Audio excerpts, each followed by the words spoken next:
بیش از 90% تاجیکان را با اعتقاد میگویند و اعتراف ایمان نداشتن را در اینجا جرم بزرگ میحسابند. گاهی هم شده است که برخی به خدا انکار ورزیدند و دچار مناسبات درشت شدند. در جمعیت البته قشرهای معینی هستند که این گونه شخصیت ها را عذاب و مشقت دادنشان ممکن است و البته که وضع آنها در جمعیت قدر خوب هم نیست.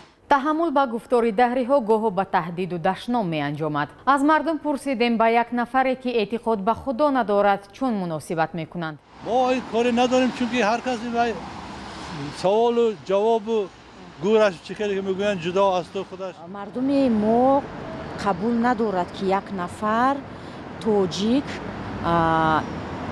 مسلمان نیست. یعنی قبول ندارد که یک نفر تاجیک یک دین دیگر رو انتخاب کرده، یک مذهب دیگر رو انتخاب کرده یا که بی خدا شده یا به راه دیگر گرویده. یعنی این رو ذهن مردم ما هنوز آماده نیست که بپذیرد. برخی هم بر اینند که فقط دین معین میکند با کی رابطه کنند و با کی نه. با تکیه بر این عقیده دوستی و رابطه را با هر کسی که اعتقاد ندارد جایز نمیشمارند.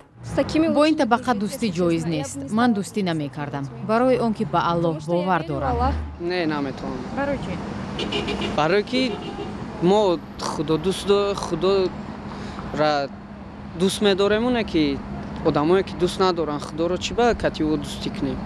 این مصاحبه ما حتی دوستی با غیر مسلمان را هم درست نمی حسابد. چی جایی کسی که اعتقاد ندارد؟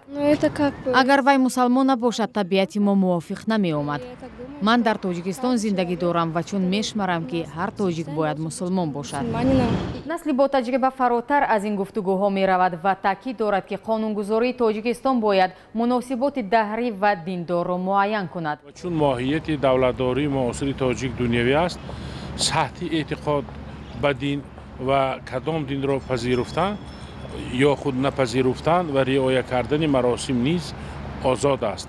در قانون‌های ما کفالت داده شده است که هر یک انسان حق انتخاب مذهب خود را دارد. اما چون مردم ما سنتی هست، جامعه سنتی و مذهبی داریم، این بند قانون رو رعایت نمی کنند یا اصلا قبول ندارند. مصاحبه اخیر ما میگوید که مردم از بیرون به این عقیده آلوده میگردند. معویزه‌گویی های زیادی از کشورهای اسلامی پیدا شدند که وعظ میگویند و افکار خشونتبار دارند و این افکار رو بر روی جوانان تحمیل میکنند و تفکر جوان یک تفکر تازه هست و هر چیزی رو که به او تحمیل میکنی او زود قبول میکند. از نظر کارشناسانه برخی دیگر می باید زمینه های تعصب را در خود تاجیکستان جستجو کرد. چون کارخانه ها کار نمیکند، مردم اصلا بیکار هستند و بیشتری مردم در مضافات زندگی میکنند، تفکر مضافاتی اولویت دارد و باعث تعصب است که اعتقاد بیشتر و در بعض موردها سطحی رویکی به دین داشتن باعث صاحب احترام و صاحب اعتبار بودن شهروند شده است. رنگارنگی پوست و نژاد و اعتقاد برای برخی مقبول است و آنها خوبی زندگی خود را در این گوناگونی ها می بینند. به نظر من این رنگارنگی هایی که در مردم در این جهان هستند یک چیزی بسیار طبیعی هست. تفاوت‌های اعتقادی، تفاوت‌های رنگ، تفاوت‌های زبان، تفاوت‌های نژاد، مذهب و هر تفاوت‌های دیگری که هستند، اینها به نظر من یک امر بسیار عادی هستند. خداوند خواست که این رنگارنگی و این گوناگونی در خلقتش باشه در این جهان.